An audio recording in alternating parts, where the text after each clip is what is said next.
So kamar yadda kuka sani, wannan shirin muna yin sa ne duk ranar Wednesday, wato ranar Laraba. So sabida haka a halin yanzu ba tare da ɓata lokaci ba, ku zo mu je a domicin mu fara.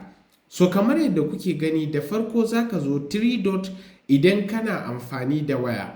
Zaka ga 3 dot a ƙasa gefen profile ɗinka, sai ka danna shi. Da zaran ka danna 3 dot zai kawo maka waɗannan mo ɗin. Da zaran ya kawo maka waɗannan mo ɗin, abin da za ka yi shine sai ka danna signals. Da zaran ka shiga signals, za ka ga signals suna zuwa. Kamar yadda kuke gani, ga USD card an ce a yi off. So kamar yadda kuke gani, ba tare da wani ɓata lokaci ba, a halin yanzu zan shiga off direction. Sannan kada ku manta, still ga wani ma an sake ce a yi up a USD TRY. So sabida haka ba tare da wani ɓata lokaci ba, bari in shiga a na USD card. So kamar yadda kuke gani, a halin yanzu na shiga up direction a USD card. Bari mu ga menene abin da zai faru. Let's go guys.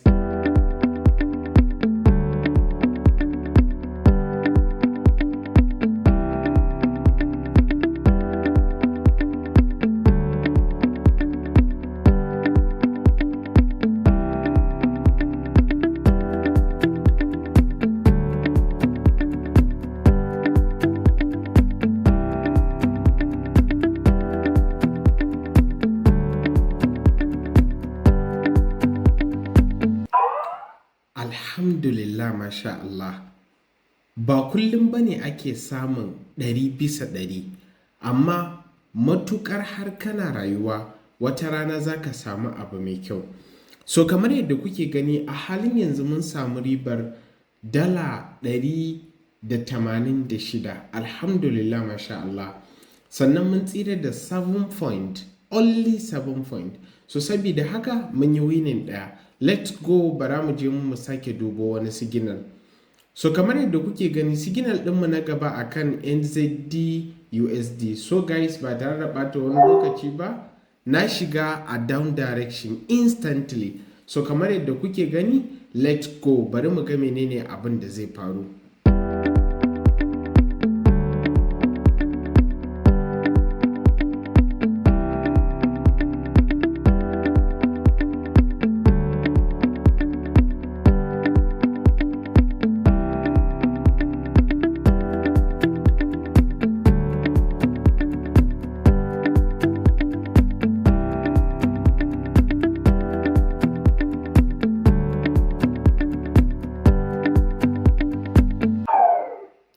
So guys, a halin yanzu mun yi losing trade completely. Kamar yadda kuke gani, mun yi losing ɗin $100 a kan NZD USD. Bari in canza investment ɗina zuwa $300, sannan kuma in je in nemo signal. So kamar yadda kuke gani, kai tsaye zan danna mo, sannan signal. Kamar yadda kuke gani, gama akan card JPY. So sabida haka bari in shiga akan card JPY. Let's go.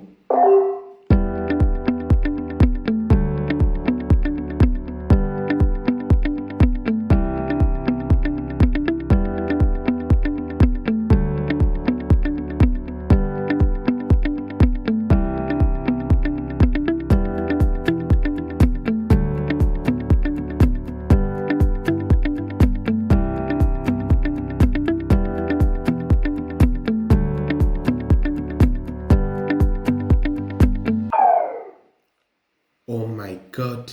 Guys, kamar yadda kuke gani, a halin yanzu mun sake losing ɗin dala 300. Idan har ba ka iya controlling ɗin kanka ba, to ba ka iya controlling ɗin kuɗinka ba. So sabida haka guys, mu sake canza investment zuwa dala 900, sannan mu sake nemo wani signal. So sabida haka guys, bari in canja investment ɗina zuwa dala 900, sannan na sake nemo wani signal. So kamar yadda kuke gani, still za mu shiga mo, sannan mu zo signal, sannan mu jira signal. So kamar yadda kuke gani, a halin yanzu gani nan a wurin signal, sannan duk signal ɗin da ya shigo zan shige shi instantly ba tare da ɓata lokaci ba. Amma kafin signal ya zo, bari in ba ku wani simple technique wanda zai taimaka muku sosai kwarai da gaske. Da ku kalla ina canza investment idan na yi losing ɗin dala 100 nakan mayar da shi dala 300.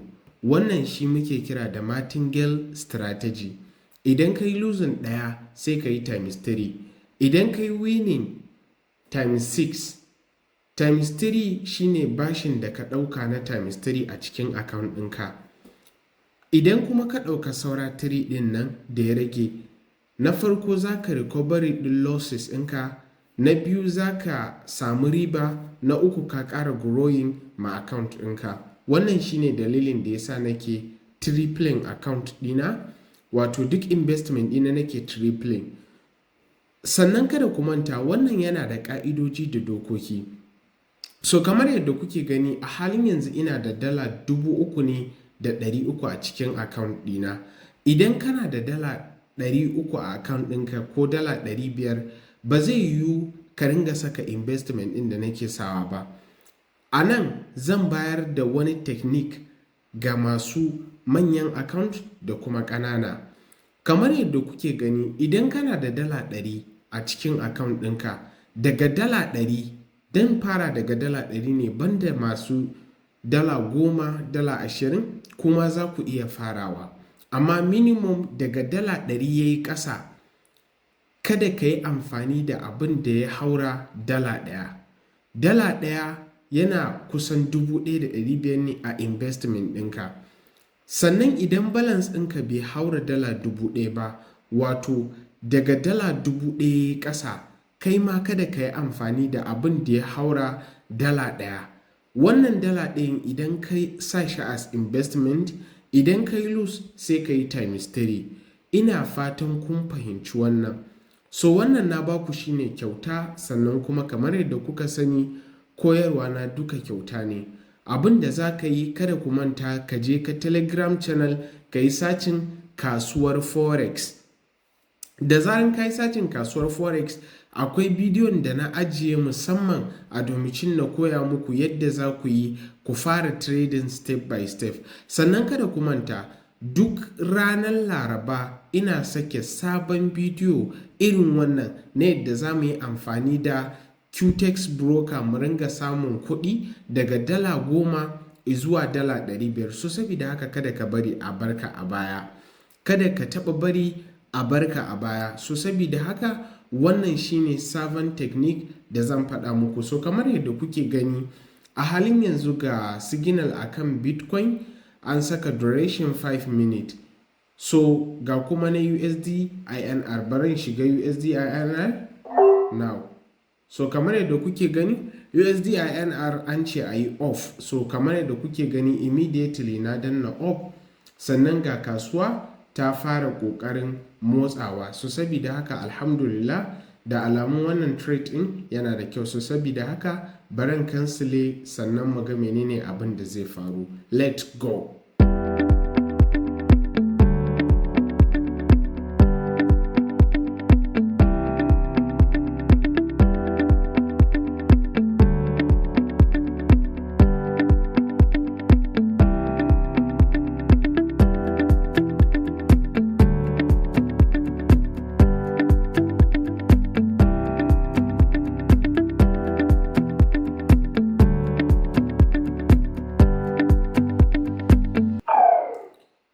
So guys, another bad trade. Masha Allah, alhamdulillah, mun sake losing ɗin $900 a halin yanzu. So saboda haka barin canza investment ɗina zuwa $2,400 sannan in shiga trade. Wani zai ce, Oga Yusuf, ka shiga da duka kuɗin da yake cikin account ɗinka. Wannan ba komai ba ne. Already dama ina tafiya da system ɗina, sannan kuma waɗannan kuɗin a gare ni ba komai ba ne. But for you guys, na riga da na faɗa muku tsarin da za ku bi. So saboda haka idan account ɗinka daga dala 1,000 ne ya yi ƙasa zuwa dala 100, kar ka manta ka yi amfani da $1. Daga dala 5,000 ya yi ƙasa zuwa dala 1,000 za ka yi amfani da $10. Amma kada ka biya tanawa ka ce za ka saka $100. Domin cin wannan account ɗin baya ɗaya daga cikin ma account ɗin da nake sa tsarin kuɗin da nake samu. So saboda haka am anonymous trader, sannan ina da account wanda yake da manyan kuɗi ma a ciki. Wannan kuɗin for now is nothing. To saboda haka ina muku komai ne a domicin ku gani practical. Yanzu idan ka yi amfani da dala 100, kana sa dala 100 da dala 1000 ka, instantly za ka ƙona su. Sannan kuma idan ka ƙona kuɗinka za ka samu tsoro, za ka samu abubuwa da yawa, sannan za ka samu kwaɗayi ma. So saboda haka ku guje ƙona account. So saboda haka bara mu je a domicin mu nemo wani signal sannan mu shiga trade instantly. So kamar yadda kuke gani ga setup akan CHFJPY. Duk da setup in ya riga da ya tsufa, bai da wani amfani, bara mu jira a domicin mu samu wani setup for now. Amma kamar yadda kuke gani wannan shine last trade ɗinmu a halin yanzu. So saboda haka bara dai mu jira a domicin mu samu signal for now. So saboda haka let's go.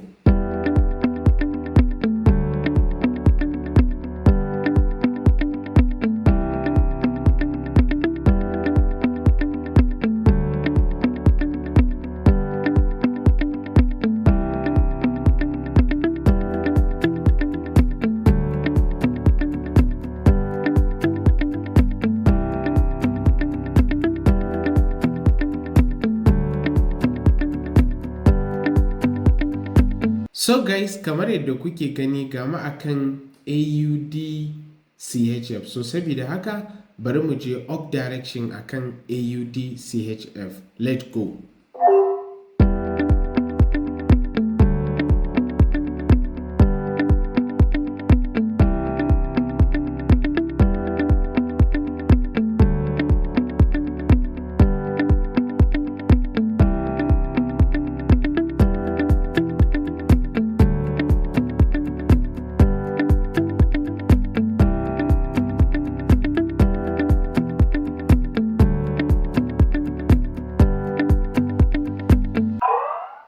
That's why I will never accept giving up.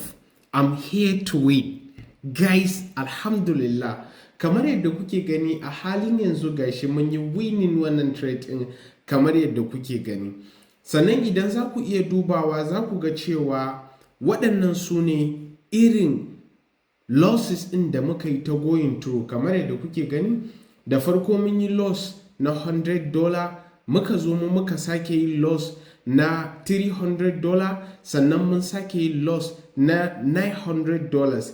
A halin yanzu kamar yadda kuke gani gashi nan mun yi winning, sannan wannan winning din ta matukar ajiye record. Insha Allah zan yi screenshot din wannan daga cikin screenshot na winning da muka ci bayan samun heartbreak da setback. So guys, kamar yadda kuke gani alhamdulillah masha Allah, a halin yanzu mun samu 137 point. Alhamdulillah masha Allah, sannan mun yi rikin din 4,464. Masha Allah, alhamdulillah masha Allah. So guys, kamar yadda kuke gani, idan da a ce na yi give up a lokacin da na zo shiga wannan trade ɗin, ko kuma na tsaya wasa ko kuma wani abu, da ban samu wato nasarar shiga trade ɗin a daidai wannan wurin ba. Idan kun duba, na shiga ne a ainihin below price, na shiga ne a ainihin opening price can ƙasa sosai. Idan kun duba za ku ga cewa a lokacin na shiga, sannan trade ɗin bai yi closing ba sai da ya tafi ultimate high sannan ya yi closing, which is very very nice trade, fantastic. Alhamdulillah masha Allah. Kamar yadda kuke gani wannan trade in ya matukar bani mamaki, sannan kuma na san ya baku mamaki. So kamar yadda kuke gani, ku zo mu je a domicin mu ga nawa ne amount din da muka samu a yau, wato mu ga nawa ne muka tsire da shi a yau. So kamar yadda kuke gani, normally in kai ma kana so ka duba naka, ka taba mu sannan sai ka zo top. Alhamdulillah guys, $850 a trade guda hudu. Alhamdulillah masha Allah. Na fito na 15, barin duba ni. Wow, masha Allah. na fito na 15 kasuwar forex gani nan. So alhamdulillah masha Allah gani nan a na 15, alhamdulillah masha Allah, alhamdulillah masha Allah. Guys, kuma din idan kuna nan da misalin karfe 2:17 na dare, kuna iya zuwa ku zo ku duba, za ku gani. Zan yi posting a status, sannan kowa zai iya zuwa ya duba ya gani. Kai alhamdulillah masha Allah, yau ga mu dai a na 15. To wata rana ma in Allah yadda a na ɗaya za ku gan mu, insha Allah in Allah yadda a na ɗaya za ku gan mu. Sannan kada ku manta, matukar har kana bibiya na, kai ma ka yi deposit, kana yin duk abin da na yi. Idan na yi trade ka yi trade, in na yi winning ka yi winning, ka ringa bi step by step. Insha Allah in Allah yadda za ka ci nasarar growing din account ɗinka daga lowest point zuwa sama in Allah yadda. Sannan kada ku manta, kada ku ce dukkanin abin da na yi sai kun yi. Kada ka saka $1000 ka ce da ka saka $100 a duk investment. Kada ka saka $1000 ka ce kai ko da yaushe za ka ringa shiga da $50 ko $100. A'a, yayi yawa. Daga $1000 ƙasa, daga $1000 abin da ya yi ƙasa har izuwa kan $10, da $1 za ka shiga. Da $1 idan ka yi lose sai ka yi times 3. Idan ka yi lose sai ka yi times 3. Ga waɗanda suke so su buɗe Quotex broker, da akwai link a description idan a YouTube kake kalla. Idan kuma a TikTok ne, ku yi joining ɗin Telegram channel ɗina, zai kai ku je ku kalla videos ɗin da na yi. Wannan bidiyon insha Allah zai taimaka muku step by step, har ma da link ɗin za ku iya samu. Sabida na ga mutane da yawa suna tambaya na, Oga Yusuf wannan wani app ne, a comment section. So sabida haka wannan shine abin da za ku yi. So kamar yadda kuke gani, alhamdulillah alhamdulillah masha Allah, gaskiya na yi farin ciki sosai. Ga munan Nigeria kasuwar forex, masha Allah. In Allah yadda nan ba da daɗewa ba za ku gama a na ɗaya high ranking insha Allah. Sannan ko a yanzu mun ba wa Africa mamaki, mun fito na 15 a dukka gabaki ɗaya illahirin leaderboard na Quotex gaba ɗaya. To alhamdulillah masha Allah, babu abin da za mu ce wa Allah su da mu ce alhamdulillah masha Allah. Guys, kamar yadda kuke gani, mun yi trade guda 5 a halin yanzu. Sannan a trade ɗinmu guda 5 mun yi winning 2, sannan mun yi lose 3. To sabida haka a yau ina ga zan yi rating ɗin signal ɗin Quotex as 40%, bai kai 50 ba, 40%.